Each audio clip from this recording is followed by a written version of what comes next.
एक भी अगर शिया रह गया, एक भी अगर हुसैनी रह गया तो लड़ाई जारी है। यानी कि अगर मैं अकेला जिंदा रह गया तो मैं भी जारी रखूंगा इस लड़ाई को।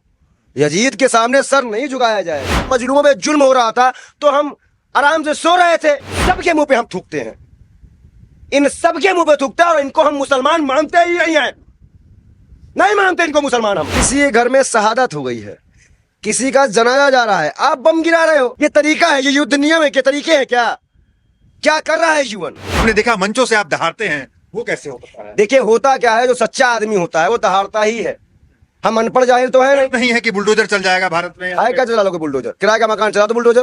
कि आज ईसा और मूसा की हिम्मत खड़ी है और नबी की हिम्मत सो रही है, नबी की उम्मत सो रही है। कैसे आपको लगता है? चाहे अहले सुन्नत हो, चाहे अहले बैत हो, सब सो रहे हैं। कैसे लग रहा है कि खाली एक ईरान, 56 बहनों के बीच में एक ईरान भाई बचा है बस, बाकी सारी बहनें बन चुकी हैं। ये सब बहनें हैं, इन सबको तो चूड़ी भेज देना चाहिए। हम सब मौला अली गुलाम, हमारे खामने सब उनके गुलाम हैं। और उन्होंने हमेशा एक बात को कहा है कि फकीरी सबसे बढ़िया जिंदगी है। कभी किसी भी राष्ट्रीय अध्यक्ष को सरकारी राशन सुना है तुमने? नरेंद्र मोदी कंट्रोलर राशन खाते हैं? सरकारी कह तो रहे हैं कि देते हैं हम सबको। वो खाते हैं। अब मोदी पीएम है, सरकारी राशन खाएंगे? तो खामने साहब क्या थे? नमस्कार, मैं दानिश अंसार और आप देख रहे हैं पीआरबी। हमारे साथ बातचीत करने के लिए बाल योगी पंडित विजय कुमार शर्मा हैं, जो ईरान से हाल ही में लौटे हैं। और उसके बाद जैसे वो ईरान से लौटे, खबर आई कि अमेरिका ने फिर जो है वो हमला ईरान पे कर दिया और फिलिस्तीन को लेकर इजराइल की जो हथकंडे हैं वो लगातार जारी है। जुल्म जो है फिलिस्तीन पे जारी है। अभी आप ईरान से आए, क्या कहेंगे? बड़ी बेशर्म कंट्री है अमेरिका, बहुत बेशर्म आदमी है डोनाल्ड ट्रंप, बहुत ज्यादा। मैं आपसे पूछता हूं, उसको किसी ने फोन किया था ईरान से कि तुम आके सीज फायर कर लो? कोई नहीं किया। वो आके सीज फायर में, समझौते में साइन करता है, जबकि उसके साइन है, अमेरिका के साइन है। उसके बाद किसी के घर में शहादत हो गई है, किसी का जनाजा जा रहा है, आप बम गिरा रहे हो। ये तरीका है, ये युद्ध नियम है के तरीके हैं क्या? क्या कर रहा है जीवन? हाल ही में तो सीज फायर किया था। क्या? अरे तो पागलों का कोई भरोसा है क्या? अभी एक कल का बयान है, ईरान ने मेरे पास फोन किया है कि मैं अब समझौता कर लो। ये क्या तरीका है? ईरान लगातार बहरीन, कतार, जहां जहां आपके एयरबेस है वो उड़ा दे रहा है। ठीक, फिर भी आप कह रहे हो कि ईरान डर रहा है। मैं आपसे पूछना चाहता हूं, 5 शहर दो देश आज एक हो गए। इराक और ईरान एक हो गए। हाँ, इराक में अमेरिकी बेसों के में हमला हो रहा है, विरोध कर रहे हैं। क्यों कर रहे हैं पता है आपको? क्योंकि आज पूरी दुनिया देख रही है कि एक 86 साल के बूढ़े खामनाई साहब से पूरे गल्फ कंट्रियां, ये जितने आज के यजीद है, छोड़ो वेस्टर्न कंट्री, आज के जो यजीद है वो डर रहे हैं हुसैनी से। एक हुसैनी ने पानी पिलाया। बड़ी बात यहां पर क्या आ रही है? बड़ी बात यहां पर यह आ रही है कि आज भी आपने जो रेलवे लाइन मसद पे, जिस रेलवे लाइन पे हमला किया अमेरिका ने, जिससे यातायात चाइना और रशिया का था, वो बन गया। एक दिन में बन गया, ट्रेन भी चल रही है। हमले का असर नहीं हुआ अमेरिका? कुछ भी नहीं असर है। अमेरिका बौखला गया है, पूरी तरह से बौखला गया है। और इसलिए भी आज अगर वहां बम गिर रहे हैं, लेकिन जनता सड़कों पे है। लग ही नहीं रहा है कि वो युद्ध लड़ रहा है। और इतने सैंक्शन के बाद, इतने प्रतिबंध के बाद ईरान लड़ रहा है। क्यों लड़ रहा है? करबला से सीखकर। क्या सीखा करबला से? करबला से वो तो मौला अली के गुलाम हैं। हम सब मौला अली गुलाम, हमारे खामने सब उनके गुलाम हैं। और उन्होंने हमेशा एक बात को कहा है कि फकीरी सबसे बढ़िया जिंदगी है। कभी किसी भी राष्ट्रीय अध्यक्ष को सरकारी राशन सुना है तुमने? नरेंद्र मोदी कंट्रोलर राशन खाते हैं? सरकारी कह तो रहे हैं कि देते हैं हम सबको। वो खाते हैं। अब मोदी पीएम है, सरकारी राशन खाएंगे? तो खामने साहब क्या थे? आयतुल्लाह खामने सर्वोच्च नेता थे। सरकारी राशन खाते। कभी चाइना के राष्ट्रपति को सरकारी अस्पताल में इलाज करते हुए सुना है? डोनाल्ड ट्रंप को सरकारी बस में चलते हुए सुना है? वो है खामनेई साहब। इसलिए जनता इज्जत कर रही है। वो कहते सत्ता के खिलाफ जनता सड़क पे उतर रही है, आपकी इज्जत कर रही है। सत्ता के खिलाफ सड़कों पे उतर रही है और चूम चूम के रो रही है। विरोध करने में लोग रोने कब से लग गए, हाँ जाओ जाओ, ये कौन सा तरीका है? मतलब झूठ में कुछ भी बोलो, आप झूठ बोलो, कुछ भी बोलो, मतलब ये क्या? अच्छा, आज पूरे विश्व में अमेरिका का मजाक बना हुआ है। डोनाल्ड ट्रंप पे लोग हंस रहे हैं। ये देखो सफेद बंदर, ये कहा था 4 दिन में हम युद्ध खत्म करेंगे हमें, और देखो ईरान मार रहा है। कहां से ला रहा है असला, कहां से रॉकेट ला रहा है, सेजल रॉकेट और कौन कौन कतर फदर वाला। देखिए, वो गिर सकते हैं, झुक नहीं सकते। खामनेई साहब के बाद भी क्या लग रहा है लड़ाई में जीत होगी उनकी? खामनेई साहब के बाद एक भी अगर सिया रह गया, एक भी अगर हुसैनी रह गया तो लड़ाई जारी है। यानी कि अगर मैं अकेला जिंदा रह गया तो मैं भी जारी रखूंगा इस लड़ाई को। यजीद के सामने सर नहीं झुकाया जाएगा, नहीं तो हम अपने हुसैन को क्या मुंह दिखाएंगे? कहां आप चले गए? से अली असगर को क्या मुंह दिखाएंगे? क्या दिखाएंगे? अलमदार को अपना मुंह कैसे दिखाएंगे? करबला की धरती को अपना मुंह क्या मां कहेंगे कि जब मजलूमों पे जुल्म हो रहा था तो हम आराम से सो रहे थे? तो वो तो सुन्नी है ना, फिलिस्तीन वाले वो लोग ये भी कहते हैं कि सुन्नी के लिए एक सिया क्यों लड़ गया। सैयद फातिमा कौन थी? नबी की बेटी। नबी की बेटी की शादी किससे हुई? मौला अली से। तो मौला अली कैसे उम्मत से अलग हो गए? जन्नत की सरदारनी किसे कहा गया है? हाँ, ये सब कुरान शरीफ पढ़ लिए इतना। बात कुरान शरीफ पढ़ने, मुसलमान नहीं पढ़ा है, बात कुरान पढ़ लिए। बात कुरान पढ़ने की नहीं है, बात यहाँ पर है कि सच्चाई जानी चाहिए। ये जो बंटवारा करवा रहे हैं इनके पास सच्चाई जाए।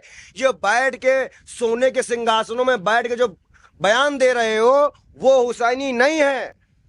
हुसैनी वो है जो फकीरी में दिए। आज तो हम देख रहे हैं ये सिया बोर्ड के अध्यक्ष 5 बॉडीगार्ड, 7 गाड़ियों का काफिला। बात बेशर्मो, तुम कहे का धर्म गुरु हो? नबी के गुस्ताखी में तुम्हारे मुंह से आवाज नहीं निकल पाती है। आज एक भी मौलाना अमेरिका को मुर्दाबाद बोलने की हिम्मत नहीं कर पाता बयानों में। आज सरकार पे दबाव नहीं बना पा रहा है। सारे सिया समुदाय के बड़े बड़े मौलाना बीजेपी गोद में जाके बैठ चुके हैं।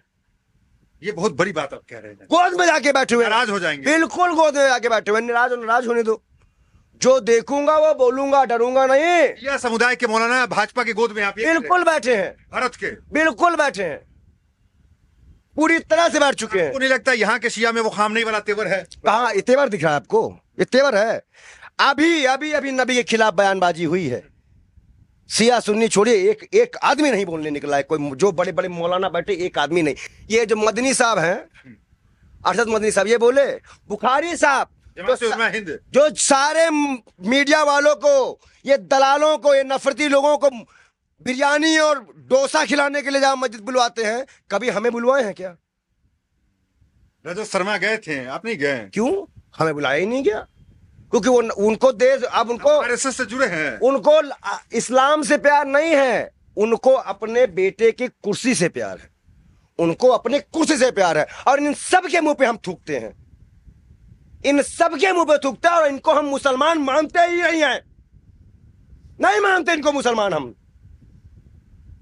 बिल्कुल नहीं मानते। आक्रोश इतना क्यों आक्रोश आखिर आ रहा है? आप बताइए, लगातार हमले हो रहे हैं, लगातार गोदी मीडिया बयानबाजी कर रही है।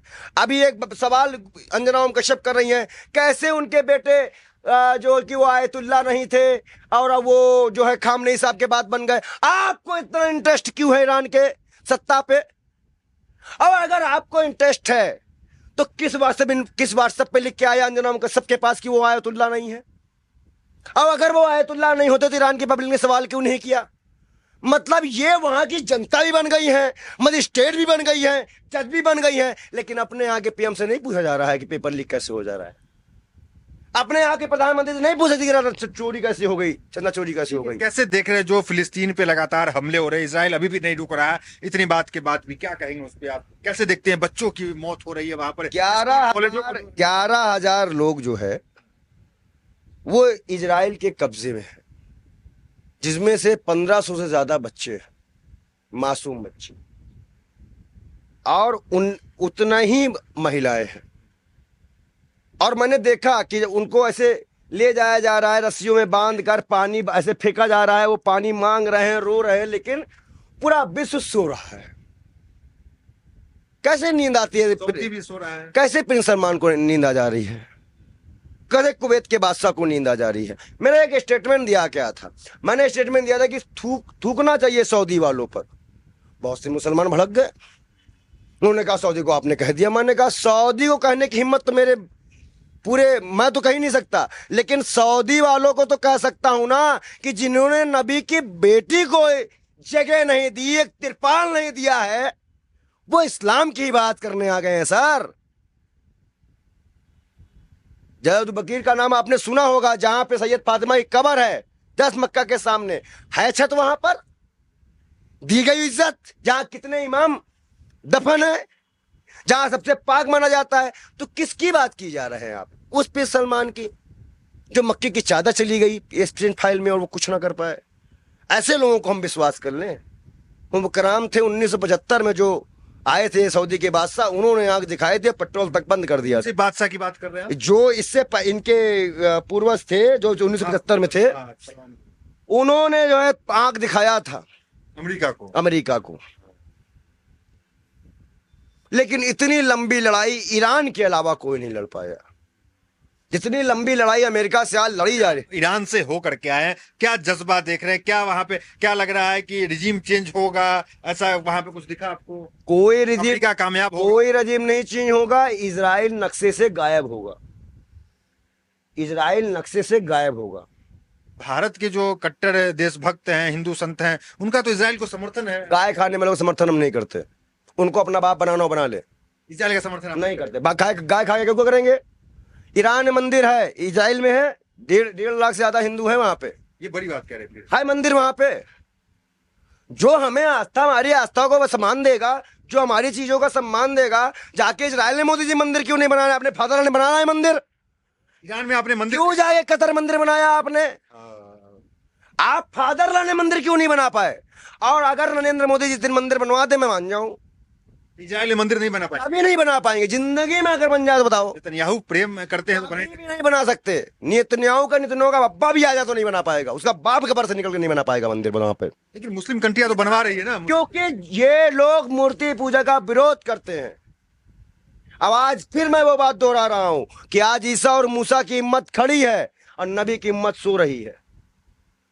नबी की उम्मत सो रही है। चाहे आपको लगता है, चाहे अहले सुन्नत हो, चाहे अहले बैत हो, सब सो रहे हैं। कैसे लग रहा है कि खाली एक ईरान, 56 बहनों के बीच में एक ईरान भाई बचा है बस, बाकी सारी बहनें बन चुकी हैं।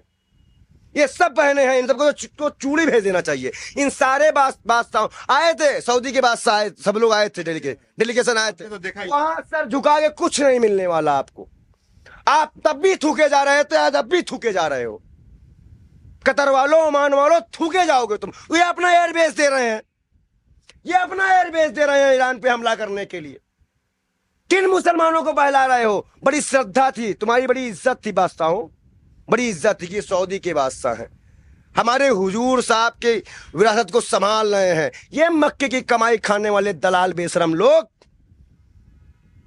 आज मक्के की जो हिफाजत कर रहे हैं। और सुनिए, मस्जिद अक्सा शहीद हो रही है, ये खामोश बैठे हैं। 2006 में मौलाना रसूल की गुम्मत को शहीद किया गया, सब चुप बैठ के देखते रह गए। और आज फिर टारगेट है करबला पे। ये आपने अभी बड़ी बात कही कि मक्के की कमाई खा रहे हैं वो, और जो है इस तरह का मुसलमानों के जुल्म हो रहा है तो साथ खड़े नहीं हो। क्यों नहीं हो रहे हैं भाई? यही तो मैं सवाल कर रहा हूं इनसे, क्यों नहीं हो रहे हो? भर का मुसलमान वहां जाता है, पैसा खर्च करता है वहां पे अपना। हम तो कह रहे हैं पूरे इंडिया के सभी उलमाओं का विरोध करना चाहिए, सऊदियों के बादशाहों के पास जाना चाहिए, बात करनी चाहिए। और तुम नहीं कर पा रहे हो बेशर्मो, छोड़ो कुर्सी, हम आके बात कर लेते हैं उनसे। हमें काम मुसलमान को बना देंगे तुम्हारे जैसे जगह में मौलाना। वो उस लायक नहीं है कि मक्के की हिफाजत कर सके। ये किसी लायक के नहीं है। अरे ये लायक के होते तो अमेरिका बाप बन जाता इनका। जो नबी को मानना चाहिए उन्होंने अमेरिका को मान लिया। अरे मक्के की चादर जाना क्या समझते हो तुम? मक्के की चादर एप्स्टीन फाइल में साबित हो जाना क्या किस स्तर तक समझते हो तुम इस बात को? क्या किंग सलमान इस पे कुछ एक्शन? किंग सलमान एक्शन लिए तो उन्होंने एक्शन लिया, उन्होंने ट्रम्प से कहा my friend hello how are you, तुम कुछ भी करो हम बिक चुके हैं, हमें दुनिया की चीज कमानी है, दुनिया में रहना है, आखिरत तो हम भूल ही चुके, ये तो नहीं मरेंगे ना, ये तो अमृत पी के आ गए, ये मरेंगे कहां? सिर्फ किंग सलमान अमर है, कहां मरेगा वो? ये जितने में बादशाह है तो अमर हो गए, कहां मर गया सब, ये नहीं मरेंगे क्योंकि अमेरिका ने हाथ साथ दे दिया ना इनका, अमेरिका के खुद प्रेसिडेंट सब मर गए। जब खुदा ये अमेरिका को ही मानते हैं तो अमेरिका की वजह से इनको जिंदगी मिल रखी है, इनका खाना पीना उठना बैठना अमेरिका करा रहा है, इनको शर्म आनी चाहिए कि आज इनकी जो ताकत जो तेल है वो कुदरत की देन है। और जाइए ईरान में 2 दिन पहले की न्यूज सुनिए, ईरान में बारिश हो रही है, कई वर्षों के बाद अब ईरान में बारिश हो रही है, लोगों को फायदा मिल रहा है। ये ताकत है कि जो हक और ईमान के साथ चलेगा, जो अपने ईश्वर का साथ देगा, अपनी उनकी बातों पर रहेगा, उसे कोई नहीं हरा सकता, कभी नहीं हरा सकता, कभी भी नहीं। मैं ये जानना चाहूंगा, आप ईरान गए थे, सब कुछ इज्जत वगैरह मिला अच्छे से, कोई दिक्कत? कोई दिक्कत नहीं, कोई परेशानी नहीं आई, हमारे डेलीगेशन को कोई परेशानी नहीं आई। जबकि मैं आपको इतना बता दूं कि हम 7-8 आदमियों को खाना ही अलग कर दिया गया था, एकदम डर नहीं था कि कुछ और आ जाएगा खाने? एकदम अलग था, आप उधर ही खाइए, वेज था पूरा एकदम। और सभी धर्म के जितने भी डेलीगेशन गए थे उन सब में कुरान की आयतें पढ़ी थी, इसे कहते हैं धर्म प्रचार। वो खामनेई साहब के लिए नहीं पढ़ी गई थी, वो दुनिया को याद दिलाने के लिए पढ़ी गई थी कि कुरान सिर्फ रखने की जगह नहीं है, मौलानाओं से बयान में सुनने की जगह नहीं है, छाती पीट पीट रोने का नाम कुरान नहीं है। कुरान पूरा अपने अंदर मतलब स्थापित करने की बात है। यमन के लोग वहां पहुंचे थे, यमन के भी लोग थे, काफी खुश थे ईरान से। फिलिस्तीन के लोगों से मैं मुलाकात किया, फिलिस्तीन के लोगों से मुलाकात? फिलिस्तीन के लोगों से मैंने मुलाकात की, क्या हाव भाव? और मैंने सबसे पहले उनको गले लगाया, क्योंकि आज हिम्मत के साथ अहले सुन्नत की कोई जमात लड़ रही है, कोई साथ दे रहा है, जो कि नबी की बात को रखा है, जो कुरान की बात को आज भी सही साबित कर दिया है कि मेरी इनकी जंग तक कयामत चलती रहेगी, और वो फिलिस्तीन कर रहा है। हम ये देख पा रहे हैं कि आप जो है इतनी नॉलेज रखते हैं, कुरान शरीफ की बात भी कर रहे हैं, और अपनी रामायण, ये कुछ किताबें भी हमको दिख रही है जो शायद आप पढ़ते हैं इन किताबों। इसमें कुरान है, गीता है, बाइबिल है, सारी किताबें हैं। ये सब पढ़ते हैं, अमल करते हैं आप? बिना अमल करे बता रहे हैं, बिना अमल करे एक छोटे से संगठन का व्यक्ति जिसके पास न लश्कर है, ना गाड़ी है, ना बैंक बैलेंस है, फिर भी वो इतना अंतर्राष्ट्रीय सभा में पहुंच गया था, बिना ऐसे पहुंच जाएगा। हमारे साथ वालों को विश्वास नहीं कि मैं ईरान होके आ गया। कहां से इतना नॉलेज लाते हैं, कहां ये जानकारी? हमने देखा मंचों से आप दहाड़ते हैं, वो कैसे हो पता है? देखिए होता क्या है, जो सच्चा आदमी होता है वो दहाड़ता ही है, हम अनपढ़ जाहिल तो है नहीं है कि बुलडोजर चल जाएगा भारत में? है क्या चला लोगे बुलडोजर? किराए का मकान चला दो बुलडोजर, किराए के मकान है चला दो बुलडोजर, किराए के मकान में रहता है, ये कमरे किराए का है, ले चला दो बुलडोजर, ये फ्लैट आपका किराए का है, और क्या चलाओ बुलडोजर, तुम्हारा चलाओगे हम कहीं और किराए पे ले लेंगे, पूरे जहां किराए पे लेंगे चला देना बुलडोजर। पूरे फकीर संत हैं आप। लेंगे भाजपा के राष्ट्रीय अध्यक्ष घर में चलाना बुलडोजर। अब हम ये भी भाजपा वालों का है, ये भाजपा का है, आगे भी भाजपा वालों का ही रहेगा, तुम चला देना बुलडोजर, हम तो खुद से चला दो। भाजपा वाले पैसा रेंट ले रहे हैं टाइम से। हाँ 5,000 रुपए देते हैं रेंट एक कमरे का। तो महाराज जी के कमरा जो है वो भाजपा नेताओं का है और 5,000 देते हैं। 5,000 रुपए रेंट है, वैसे सब देते हैं, वैसे हम भी देते हैं। फ्री नहीं है आपके लिए? हम क्या कोई सेलिब्रिटी है क्या जो मेरे लिए फ्री हो? क्यों फ्री होगा भाई? और एक चीज बता दें, नहीं लोगों को लग रहा होगा आप महल में रहते हैं। नहीं, मैं आपको बता दूं, फ्री क्यों खाएंगे? क्या हमारे हाथ पैर नहीं है? क्या हमारे हाथ पैर नहीं है? ये कौन सा नियम हो गया कि ये बाबा है तो इसको चंदा ही चाहिए, इसको ठुसाने के लिए आटा दाल चावल गेहूं मेवा इनको भेजना ही चाहिए? क्यों? दाल रोटी से अगर बाबा है तो खीरा ही खा ले, ना खाए 2-3 दिन। बहुत से दुनिया में लोग नहीं खा रहे हैं। नहीं, हमें तो लगता है आप स्कैनर भी दिखा दीजिएगा तो कई लोग आपको जो है करोड़पति बना। बात स्कैनर की करोड़पति की है ही नहीं, बात पैसे कौड़ी की यहाँ पे है ही नहीं, बात यहाँ पर सिर्फ इतनी आ रही है कि हम करेंगे क्या उन चीजों का। नहीं, आपने जो बताई तो आपको काफी दिक्कत मुझे दिख रहा है आपके कमरे में। दिक्कत नहीं है, मैं बहुत खुश हूँ। एसी नहीं है यहाँ पे? कोई दिक्कत नहीं है, पसीने से आपके कोई दिक्कत नहीं है, बहुत खुश हूँ, बहुत खुश। करबला में 3 दिन प्यासे रह के हमारे इमाम हुसैन ने जंग लड़ा था, 3 दिन प्यासे थे। वो बच्चियां प्यासी थी, 4 साल की 5 साल की बीबी सकीना के बारे में सोचिए। नहीं, मैं ये आप नहीं, आप आपके इतने फैन फॉलोइंग है, इतने लोग लाइक करते हैं, कमेंट करते हैं, आपको बुलाते हैं अलग अलग मंचों पे, लेकिन छोटा कमरा है, बिना एसी का, गर्मी में पसीने में, तो लगता नहीं कभी किसी से मदद भी नहीं मांगी आपने? देखिए, मैं एक बात बता दूं, हमें जितना चाहिए होता उतना हमें मिल जाता है। और हमें जब भी कभी दाल रोटी की जरूरत पड़ती है तो हमारे इतने लोग हैं, लेकिन हमें उससे ज्यादा चाहिए ही नहीं। हमें कोई लश्कर नहीं चाहिए। लगता है कि एक बड़ा रूम होना चाहिए, एक एसी होना चाहिए, एक गाड़ी होना चाहिए। क्या यहाँ बैठ के कबड्डी खिलवानी है क्या? यहाँ कबड्डी होगी क्या जो हम बड़ा रूम लेंगे? भाई इतने में ही हमारा काम चल जा रहा है, लोग आ रहे हैं, 4 हमसे बात कर ले रहे हैं, या जो हमें बुलाएगा हम अपनी बात रख देंगे। हमारे पास जगह नहीं है ना, लेकिन उनके दिल में तो जगह है ना। और बात पहुंचाने के लिए जगह की जरूरत नहीं है। खामनेई साहब बैठ के ईरान ने पूरे विश्व में मदद पहुंचाती है, एक बिना हाथ के। और उन्होंने सीखा कहां से था? करबला से। कैसे सीखे मैं बताता हूं। हजरत अब्बास से कहा गया आप पानी ले, बीबी सकीना ने कहा हमें प्यास लगी बाबा, हमें पानी चाहिए। पानी लेने गए, जैसे वो जंग के लिए निकले, यजीदियों ने हमला कर दिया। जंग करते करते उनके एक हाथ कट गया, वो दूसरे हाथ से जंग लड़े, लड़ते लड़ते शहीद हो गए। उन्होंने अंतिम इच्छा क्या मांगी कि जैसे मेरी माँ ने सबसे पहले आपके दर्शन मुझे कराए थे, वैसे ही मुझे दिखा दो, क्योंकि मेरे एक आंख में तीर है और एक आंख में खून है। मैं आपको देखना चाहता हूं, तिजारत करना चाहता हूं। और वही चीज खामनेई साहब ने सीखा। एक हाथ उनका उड़ गया था, समझ लीजिए उड़ने का मतलब है बिल्कुल काम नहीं कर रहा था। जिस वक्त उनको चोट लगी थी उनका हाथ काम नहीं कर रहा था, फिर भी उन्होंने एक हाथ के दम पे पानी पिलाया है इनके दिल को। और ये बादशाहों को, और ये जितने भी ये बादशाह हैं, सुल्तान हैं, ये हैं, इन सबके मुंह पे थूका है कि तुम लोग नबी के आगे क्या मुंह लेके जाओगे। और मैं फिर आपसे आज एक बात पंखे की चोट पे कहना चाहता हूं, ईरान पूरी तरह से फतेह कर रहा है, पीट रहा है। और हम तो सिर्फ ये किस्से सुने थे करबला के। आज बता दे, करबला मैंने सिर्फ सुनी थी, आज देख रहा हूं। अगर करबला कोई देखना चाहता है, उसे पूछा, कभी पूछेगा करबला कब हुई, तो आज करबला हो रही है। आज एक तरफ यजीद की खूब बहुत बड़ी सेना है, पैसा है, पावर है, ताकत है उस वक्त की तरह, और आज हुसैनियों के पास भी हुसैन की ताकत है उसी तरह जैसे उस वक्त थी। ये आदम की औलादो, तुम्हारा दीन इस्लाम ईमान कहां मर चुका है? तुम कहां खो चुके हो? तुम अपने दीन इस्लाम को कहां भुला चुके हो? और अगर कुछ नहीं कर सकते तो खुलेआम ईरान के लिए दुआ तो करो, मस्जिदों से ऐलान तो करो। इससे कह रहे हैं आदम की औलादों से। ये पूरे आदम की औलाद से कहते हैं हम।